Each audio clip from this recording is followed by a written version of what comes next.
Well, welcome. Hi, everyone. Yay. It's Wednesday night, right? Yeah, it's Wednesday. Tip-off time. What's that? Tip-off time. Tip-off time. Oh, tell me more. Oh, the playoffs. Which ones? Warriors. Warriors. Uh-huh. God, awesome. Are you planning this way? Yes, of course. Survivor falling right after? Yes, I have to say, very skillfully intended. Now you know you've got a committed audience. That's right, I do. Well, I know there's plenty of places you guys could be tonight. And so, I've been doing these workshops since I've been in practice, which has been a little over 18 years.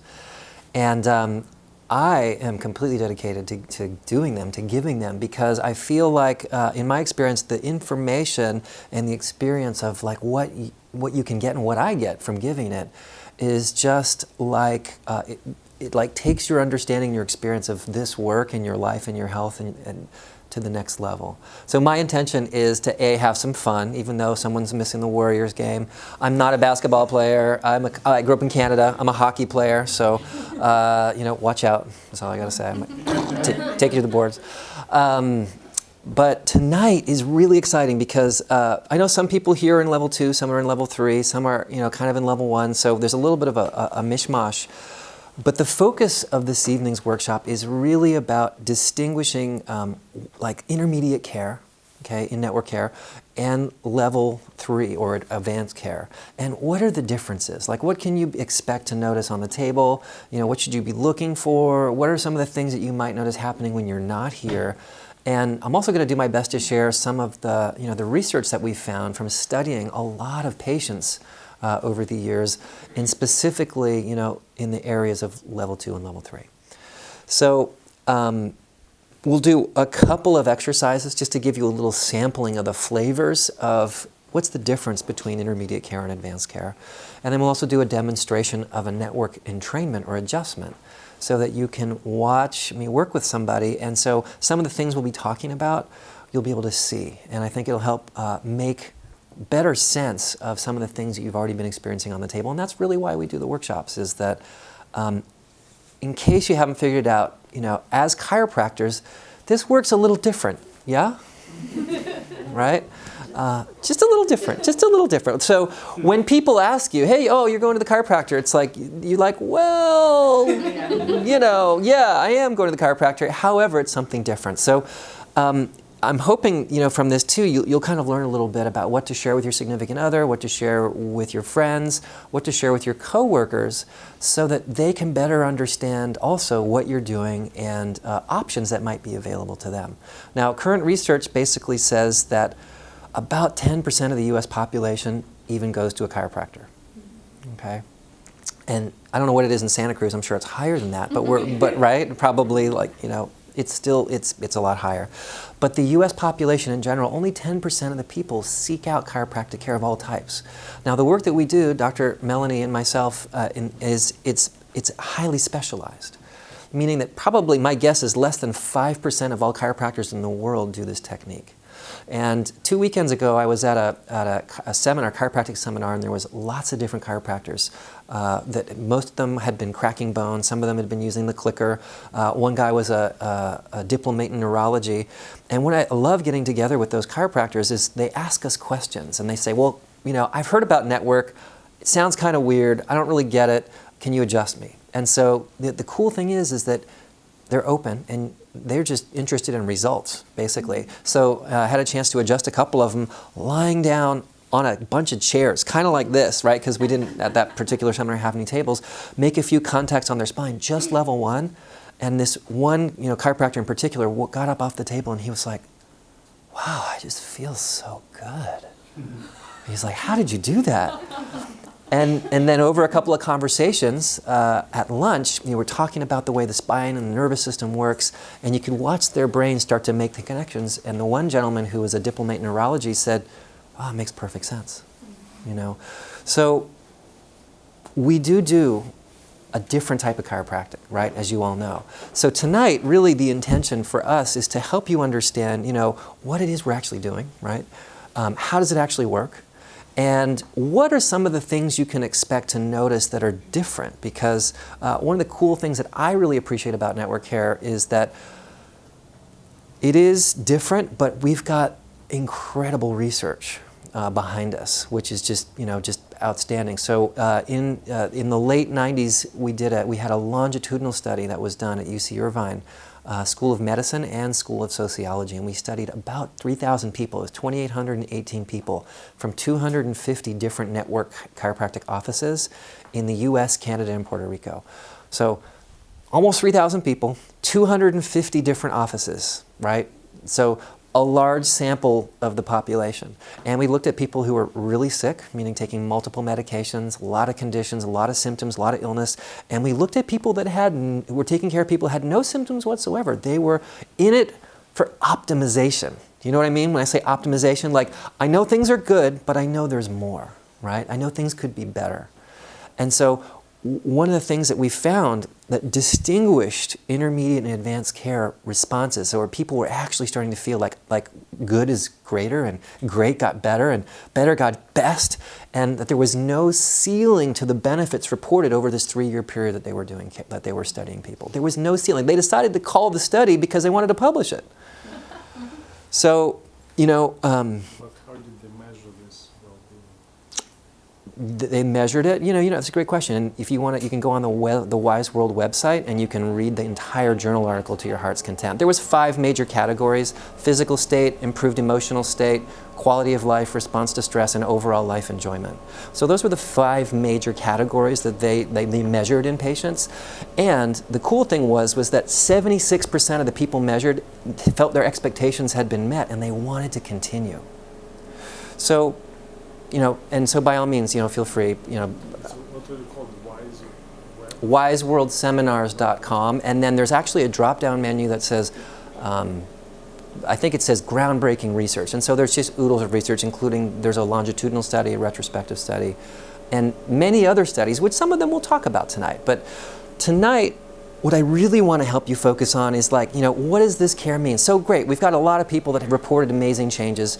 From knowing that, we can then extrapolate, and based on the experience that we've been in practice, 18 years, we've seen certain common themes. So how does that relate to you? How does it relate to your health concerns, your health conditions, your desire to optimize? And that's really the focus of tonight. So buckle up, let go, whatever you feel like is appropriate. I hope to stretch your minds, hope to entertain you, because I like to have fun when I learn, so that's my intention too, is to have you enjoy yourselves. And so here we go, right? So the first thing, I just kind of want to get us all on the same playing field. We're good? Is that because we're coming in and we're just starting to talk about intermediate care, that's the focus, intermediate and advanced care.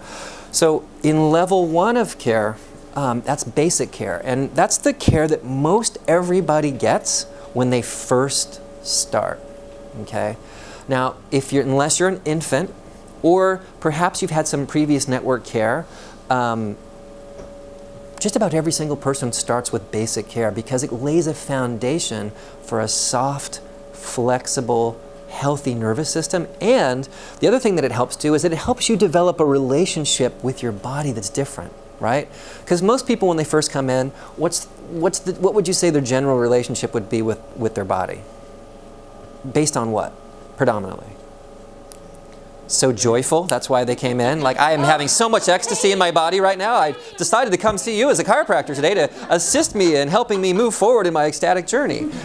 No, unfortunately, it becomes like that by the time you get to advanced care, but it's usually based on pain, right? Owie, something's not working right, ow. Whether it's physical or emotional or biochemical or, something to that degree. Something's not right, and usually there's an accompanied sense of suffering.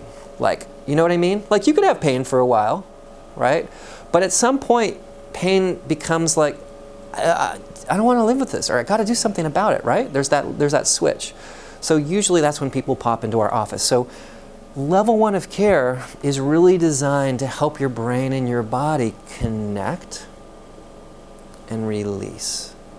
That's the focus. So that your brain, and whatever it's been up to, and all the different types of tension that it's built over and held onto over a period of time, can now learn how to find more ease and create and sustain that. Does that make sense? So it's some of the main things that people report in level 1 is less tension. So, oh, my shoulder doesn't hurt. Oh, my back doesn't hurt. Wow, you know that radiating pain that was going down my leg? Wow, that's not there anymore. Cool. And not only that, you know, when I walk and I go for my hikes, it actually moves a lot easier than it ever has before. That's awesome. The other thing that people notice is they're breathing more effectively. So I'm sure you've noticed that no matter where you're at in care, is when you first came in, if you can remember back, that when we made these really light touches on you, that your breath just started to kind of open up over a period of time. Yeah? You guys know what I'm talking about? So in level 1 or basic care, the main goal is to reduce tension and increase one of my favorite 4-letter words, which is called ease. You can use it if you want to. There's lots out there. So we increase ease, and the main way that actually comes about is those light touches on your spine just start to cue a different part of your brain to start to send signals through the spinal column and out through the spinal column, through the nerves to all the cells of your body.